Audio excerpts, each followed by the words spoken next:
America fell in love with her as Lizzie McGuire. I'm Lizzie McGuire. Everybody, the press, the crowd was Lizzie McGuire, Lizzie. So much of that character was just me.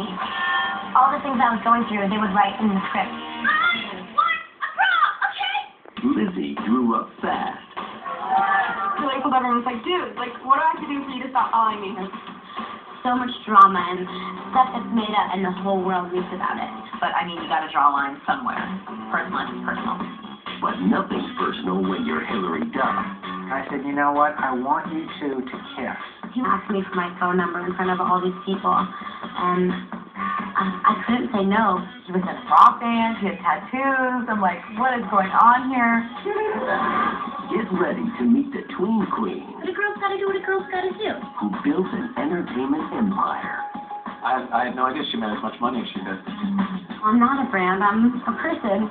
This is Hillary Duff Revealed. I feel so stupid. I feel like, I'm gonna get screwed up. Here we go.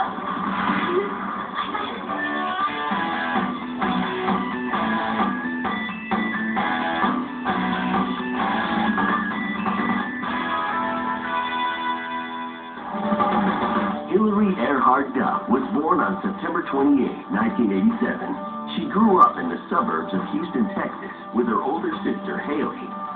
The sisters shared an all-American upbringing. We feel lucky that we got to live somewhere where we had, like, land and room to go outside and, like, play in a yard. We didn't have to worry about anything. Dad, Bob Duff, co-owned a chain of convenience stores. Mom, Susan, was a homemaker. In 1992, the family moved to a new house just outside of San Antonio. My dad would still have to drive past for half the week and work and then come and see us on the weekends. With her husband in Houston, Susan Duff had plenty of time to bond with her girls as they bonded with each other. Even when I got old enough to go on, like, sleepovers and stuff like that at my friend's house, I was always like, can I bring my sister with me? Haley was very protective of Hillary. Very protective. As mean as you'll be to each other, no one can be mean to your sister, and no one can be mean to you if your sister's watching, you know? Like, can't cross them. Hillary and Haley attended school at St. Mary's Hall, where they both began to blossom. I started taking acting classes, and then she kind of teased me at first because she was into sports, and she thought it was kind of girly that I was doing that. She got involved with school plays, and she did it. I really wanted to do it as well. Just, I think, because she's my older sister, and I wanted to be just like her. Dance instructor Marcia Holloman encouraged the girls to express themselves. Mrs. Holloman was the person that really pushed Hillary and I to dance, and we worked really hard at it. In 1995, Val and I came to San Antonio for the first time, and we were going to do a very original Nutcracker. And we had auditions at St. Mary's Hall. The Duff sisters were shoo-ins. I played a mouse and a shrunken king rat. Hillary's over here. She's the little rat. And she always came in the wrong direction. It wasn't like we were just doing a school play or something. This was like professional dancers and professional choreographers and, you know, an audience every night. But I wasn't scared. I don't remember being scared. When I was younger, I wanted to get any attention I could. In October 1996, a film crew rolled into town to shoot the TV movie True Women with Angelina Jolie. Bob Duff spotted an opportunity.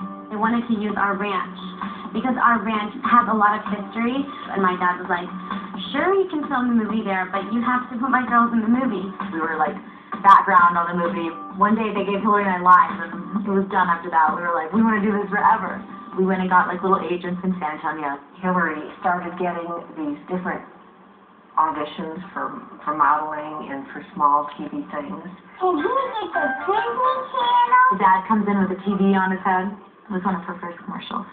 We were like, if we go to California, we can go on real auditions. We convinced our parents somehow to let us come to California.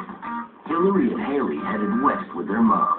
We came out for a month the first time. I booked the first commercial audition I went on. Hill booked her first commercial that she went on. And then after that, our month was up, we went home. And we kind of thought, like, wow, that was really easy. So easy that Susan began shuttling the girls back and forth between Texas and L.A. On the coast, they set up camp at the Oakwood Apartments in Burbank. Every kid that lives at Oakwood is there to become an actor. There's definitely the kids and the mothers that, are very competitive and like, well, what did your daughter audition for? There used to be like moms and stuff that were kind of like gossipy, and so you'd always hear your mom be like, don't talk about the auditions that are going on, because you don't want them to like get in on that. My mom, I feel bad for her. She like hibernated in the apartment. She was never really a part of that, and she would just read books and try and figure out how this whole thing worked. Susan learned fast.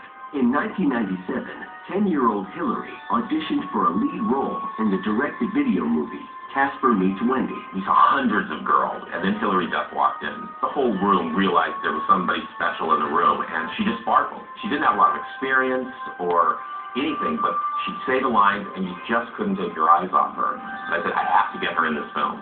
We were, like, ecstatic. And beyond the moon, we thought that was the biggest thing that has ever happened to anyone in the world. Mrs. Duff decided they should move to L.A. permanently. We packed up as much as we could. We drove with our Chihuahua, little dog, a fish, Hillary's hermit crab.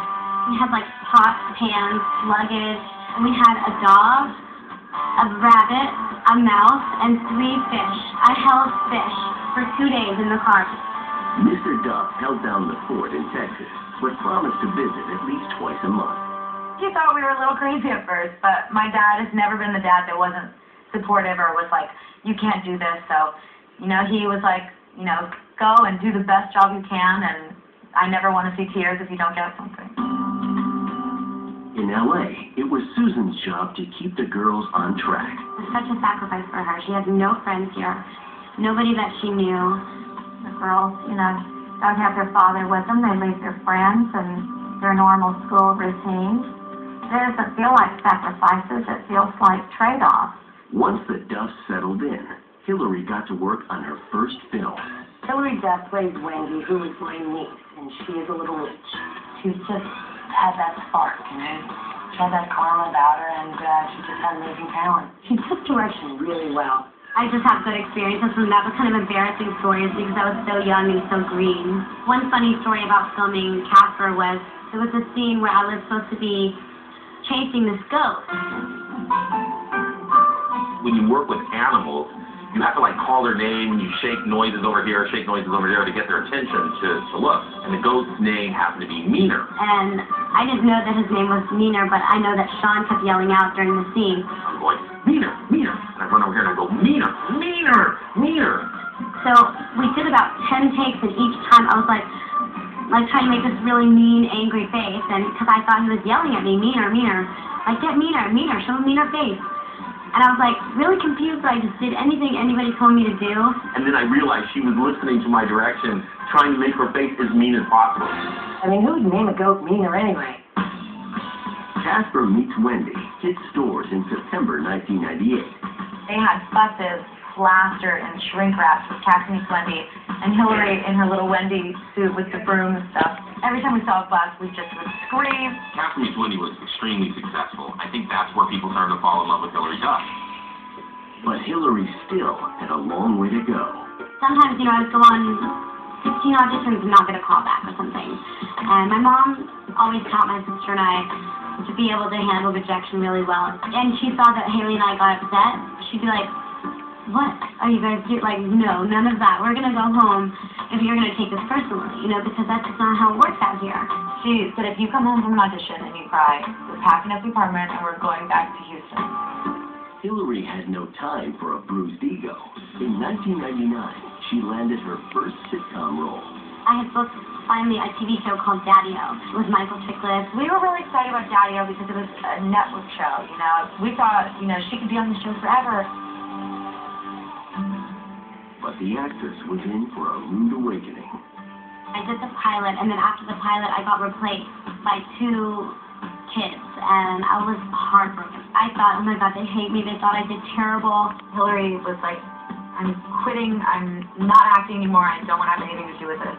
I think she just wanted to be a kid for a second and go back home, go see her dad and her friends. My mom was like, all right, let's go back to Texas. Let's quit the madness of this place. Let's go home.